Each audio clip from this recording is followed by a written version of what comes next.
Assalamualaikum warahmatullahi wabarakatuh. Yang terhormat kepada Bu Melinawati, Eskom Mkom selaku dosen pengampu mata kuliah Administrasi Bisnis, saya Satria Yusuf Wijaya dengan NIM 24051020015 akan mempresentasikan tugas UAS saya yang mata kuliahnya Administrasi Bisnis dengan topik transformasi digital administrasi bisnis melalui integrasi ERP, CRM, dan SCM. Presentasi ini terdiri dari 3 bagian besar.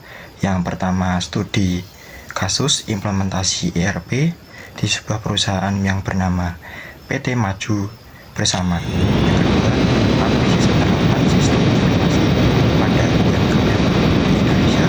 Dan yang ketiga, soal-soal pengalaman terkait materi sistem informasi organisasi.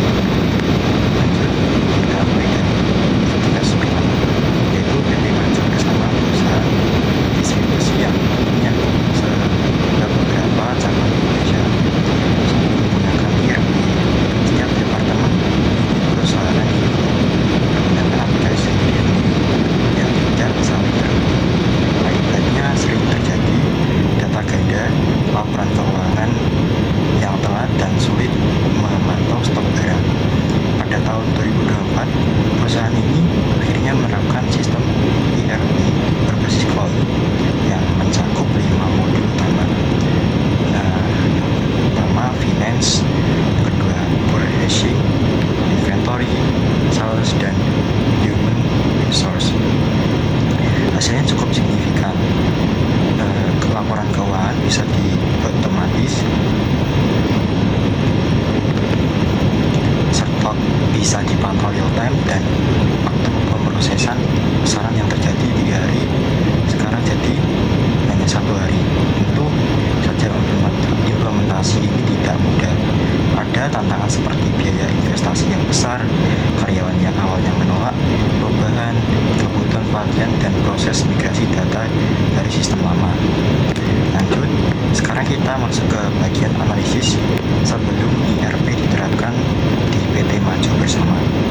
Menghadapi apa yang disebut sistem silo, sistem informasi yang terpisah-pisah dan tidak terhubung, ada 4 masalah utama yang muncul, yaitu duplikasi data karena setiap departemen input data sendiri-sendiri, laporan yang sering terlambat, stok barang datanya tidak akurat, dan koordinasi antar bagian yang lemah. Supaya lebih mudah dibayangkan, saya punya analogi sederhana. Bayangkan satu kelompok mengerjakan tugas besar, tapi setiap anggota menyimpan file di laptop masing-masing tanpa Google Drive. Hasilnya, versi file saling bertabrakan, data terjadi ganda, dan revisi jadi sangat lambat.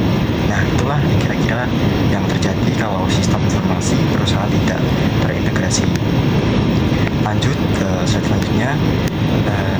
Di slide ini saya rangkum perbandingan kondisi sebelum dan sesudah ERP diterapkan dalam bentuk tabel.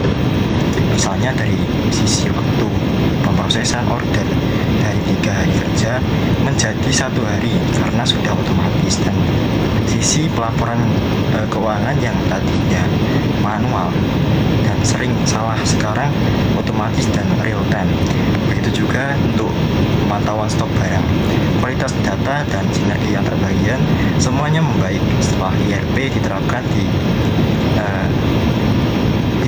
ini sejalan dengan penelitian Hendricks dan kawan-kawan tahun 2007 yang menunjukkan bahwa ERP memang terbukti meningkatkan kinerja operasional perusahaan. Lanjut, saya ingin menjelaskan bagaimana 3 sistem ini, yaitu ERP, CRM, dan SCM ini saling berhubungan dan membentuk satu rantai nilai yang utuh dalam perusahaan. Secara sederhana, SCM mengurus hubungan dengan pemasok di bagian hulu. ERP menjadi inti yang mengintegrasikan proses internal. Proses dan CRM menggunakan hubungan dengan pelanggaran di bagian hilir. Analogi yang saya pakai di sini adalah restoran modern. SCM SIM itu seperti penggadaan bahan segar dari petani ke dapur. ERP itu sistem pengelolaan resep koki dan keuangan kasir, sedangkan CRM adalah layanan ramah pengusaji dan yang mencatat preferensi pelanggan di setiap meja.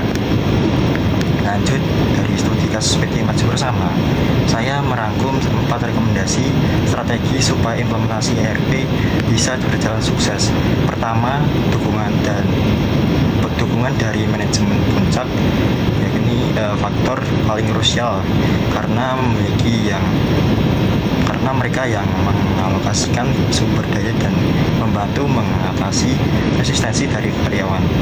Kedua, manajemen perubahan dan pelatihan yang terstruktur. Ketiga, migrasi data dilakukan terhadap dengan proses pembersihan data dulu sebelum dipindahkan ke sistem baru. Dan keempat, setelah ERP stabil, perusahaan bisa lanjut ke mengintegrasikan CRM dan SIM untuk memperkuat daya saing. Lanjut, sekarang kita masuk ke bagian evaluasi, yaitu soal-soal pemahaman terkait materi yang sudah dibahas. Soal nomor 1 menanyakan pengertian sistem informasi administrasi secara singkat. SIA adalah pemanfaatan teknologi informasi untuk mengumpulkan, mengolah, menyimpan, dan menyampaikan data guna mendukung perencanaan dan pengendalian organisasi. Jadi SIA sekarang bukan lagi sekedar pencatatan di atas kertas, tapi jadi infrastruktur strategis untuk pengambilan keputusan berbasis data. Soal nomor 2 menanyakan tujuan utama implementasi ERP dalam organisasi, yaitu mengintegrasikan seluruh fungsi bisnis internal seperti keuangan, logistik, SDM, dan penjualan ke dalam satu basis data terpusat dan satu platform aplikasi. Lanjut, ada soal nomor 3 tentang perbedaan ERP dan CRM. ERP itu sifatnya inward facing, fokus ke efisiensi operasional internal seperti keuangan dan stok, sedangkan CRM outward facing, fokus ke hubungan dengan pelanggan seperti penjual dan layanan. Soal nomor 4 pembahasan kenapa SIM penting bagi perusahaan manufaktur. Karena pelancaran produksi yang sangat bergantung pada ketepatan waktu pasokan bahan baku. Kalau SIM terintegrasi dengan baik, perusahaan bisa mencegah terjadi bottleneck atau penumpukan barang.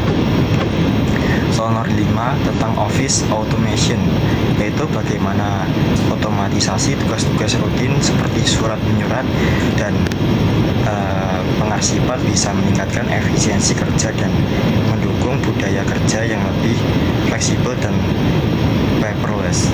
Lanjut, soal nomor 6 menanyakan fungsi DDS atau Decision Support System dalam pengambilan keputusan. DSS ini berfungsi membantu manajer untuk menganalisis data, melakukan simulasi keputusan peramalan dan analisis skenario, serta menyajikan dashboard manajemen untuk mendukung keputusan yang sifatnya semi terstruktur atau bahkan tidak terstruktur. Menariknya, kajian pertama tahun 2025 pada UMKM di Indonesia menunjukkan bahwa DSS berbasis data bisa meningkatkan efektivitas operasional dan ketepatan membaca kondisi pasar, meskipun tantangan utamanya masih di literasi data. Lanjut ke soal 7 menanyakan perbedaan DSS dengan ACE. Kalau DSS itu alat analitis yang mendalam untuk manajer tingkat menengah, dipakai untuk simulasi dan peramalan. Sementara EIS atau Executive Information System itu lebih ke dashboard.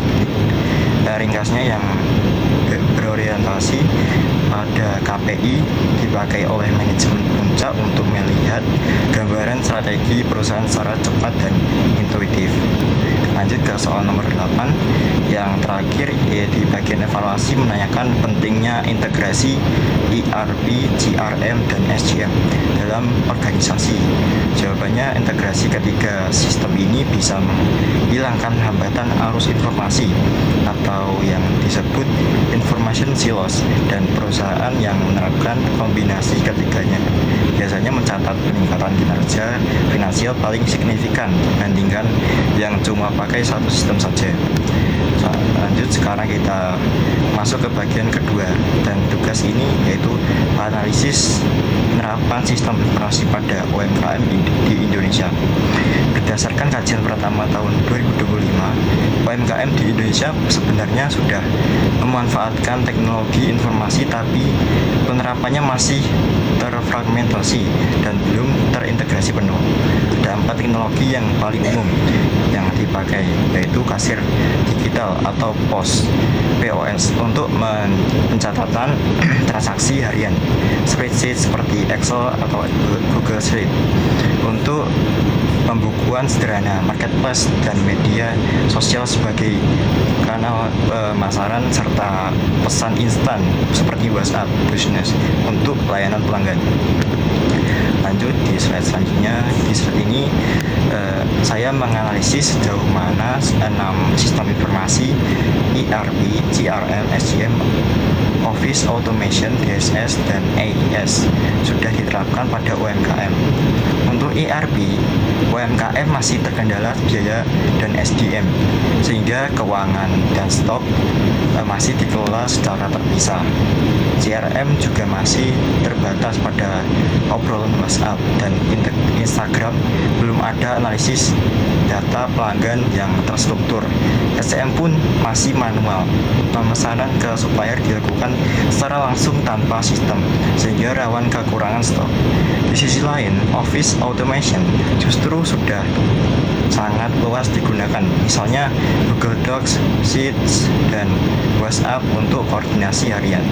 Sementara DSS dan AIS masih sangat sederhana, karena UMKM biasanya hanya mengandalkan grafik tren dari aplikasi kasir atau dashboard e-commerce, karena skala usahanya belum membutuhkan dashboard eksekutif yang kompleks.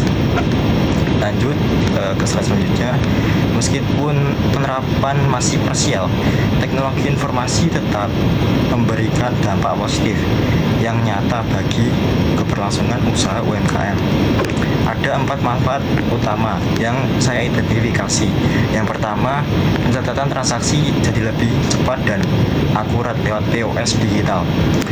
Kedua, jangkauan pasar jadi lebih luas karena toko fisik terhubung dengan marketplace. Yang ketiga, komunikasi dengan pelanggan jadi lebih responsif lewat pesan instan. Dan keempat, pemilik usaha bisa mengambil keputusan berbasis data, misalnya menentukan produk terlaris dan jadwal restock yang tepat. Selanjutnya, sebagai penutup dari bagian analisis UMKM, saya memberikan 4 rekomendasi roadmap digital yang bisa diterapkan secara bertahap. Pertama, mengadopsi cloud ERP yang terjangkau seperti ODOO atau ERP Next untuk mengintegrasikan inventory, keuangan, dan penjualan. Yang kedua, meningkatkan literasi data dan business intelligence lewat pelatihan dasar supaya riwayat penjualan bisa dimanfaatkan untuk strategi pemasaran. Yang ketiga, pengembangan CRM sederhana dengan mendokumentasikan profil dan preferensi pelanggan untuk program loyalitas. Dan yang keempat, memperkuat SCM digital dengan menghubungkan stok langsung ke pemasok utama supaya risiko kehabisan barang bisa dicegah. Lanjut pada kesimpulan utama presentasi. Sebagai kesimpulan, implementasi sistem informasi administrasi modern memberikan 4 fondasi strategis bagi keberlanjutan organisasi.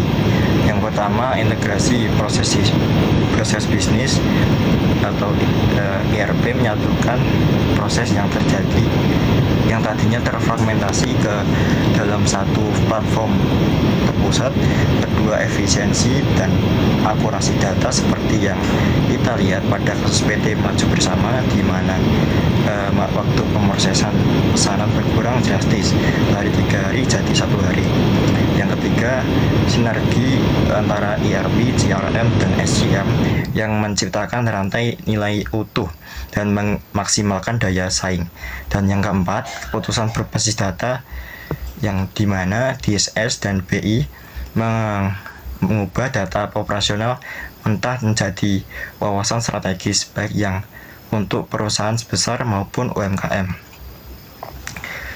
Baik, demikian presentasi yang bisa saya sampaikan mengenai transformasi digital administrasi bisnis melalui integrasi ERP, CRM, dan SCM baik pada studi kasus perusahaan sebesar maupun UMKM di Indonesia. Saya Satria Yusufzai mengucapkan terima kasih atas perhatiannya. Wassalamualaikum warahmatullahi wabarakatuh.